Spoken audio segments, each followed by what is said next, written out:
네, 한인 기자, 정치부 유승진 기자 나와 있습니다. 준연동형 비례대표제. 네. 4년 전에 공부 많이 했었는데 다 기억이 안 납니다. 어떤 제도인지 다시 한번 정리를 좀 해주시죠. 네, 선거 때 투표용지 2장을 주잖아요. 한 장은 지역구 후보를 뽑고 또 다른 한 장은 비례대표 선출을 위해 지지 정당을 뽑죠.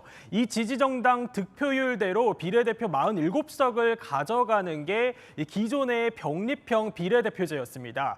그러다 지난 2020년 총선에서 준연동형 비례대표제를 도입했죠.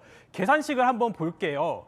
이 정당 득표율이 10%이고 지역구서 10석을 얻은 당이 있다 이렇게 가정을 하면요. 국회의원 정수 300명에 정당 득표율 10%를 곱하면 30석, 여기에 지역구서 얻은 10석을 뺍니다. 그럼 총 20석이 되죠. 이걸 그냥 다 가져가면 연동형이고 절반만 주면 준연동형입니다. 준연동형으로 10석만 가져가게 되는 거죠. 이 병립형보다는 아무래도 복잡한 거죠. 네, 복잡한데 왜 이렇게 하는 겁니까? 네, 취지는요, 이 소수 정당의 국회 진출을 돕자는 거였는데요. 거대 양당이 위성 정당을 만들면서 그 의미는 사실 퇴색됐습니다.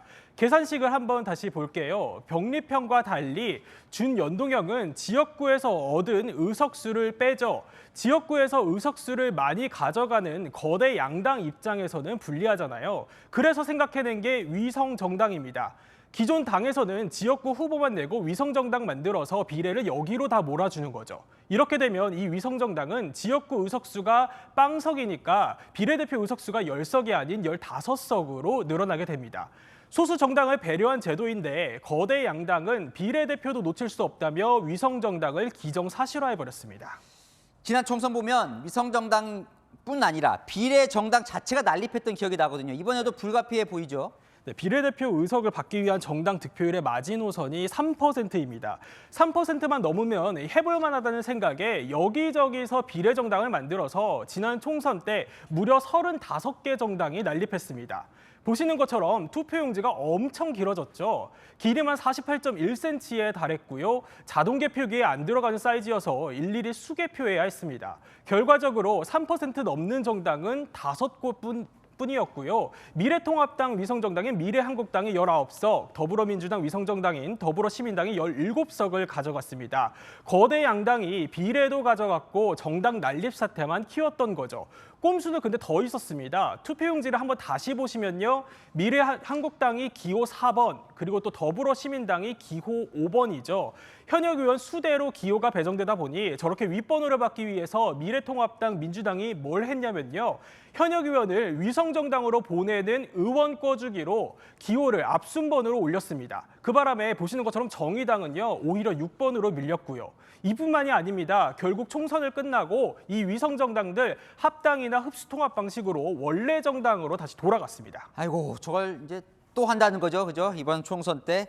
자, 그러면요, 뭔가 유불리가 있을 것 같아요. 준연동형제가 되면 국민의힘과 민주당 누구에게 유리한 겁니까? 거대 양당이 사실 위성정당을 다시 만들면 어차피 양당이 가진 힘으로 비례대표에서 또 표를 가져가잖아요. 그러니 이 선거제가 국민의힘, 민주당 어느 한쪽 의석수 확보에 딱히 유리할 것도 불리할 것도 없습니다. 양쪽 다 손해보는 장사는 아닌 거죠. 다만 국민의힘은요, 병립형 회귀를 일관되게 주장해온 만큼 민주당 때문에 어쩔 수 없이 위성정당 만든 거다. 그러니까 명분은 우리에게 있다면서 여론에서는 우세하다는 입장입니다. 반면에 민주당은 기본소득당 등 소수 정당들과 연합 비례정당을 만들면 준연동형을 요구하는 당 내부 여론도 달랠 수 있고요. 또 외연 확장도 가능하다는 입장입니다. 하지만 연합 비례정당을 만들 때 비례 앞번호를 두고 잡음이 불거질 수도 있겠죠. 민주당 한 중진 의원은요. 앞번호에 소수 정당을 줄지 민주당과 번갈아 가면서 받을지는 조율해 봐야 한다고 말했습니다. 거대 양당은 별 차이가 없을 거다. 그럼 신당들은 어떻습니까? 이준석 대표가 이끄는 개혁신당은요, 나쁘지만은 않다고 보고 있습니다.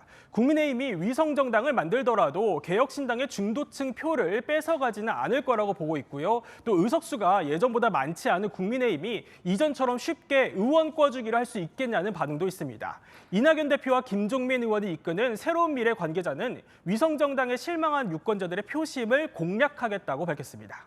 네, 잘 들었습니다. 한인 기자 유승진 기자였습니다.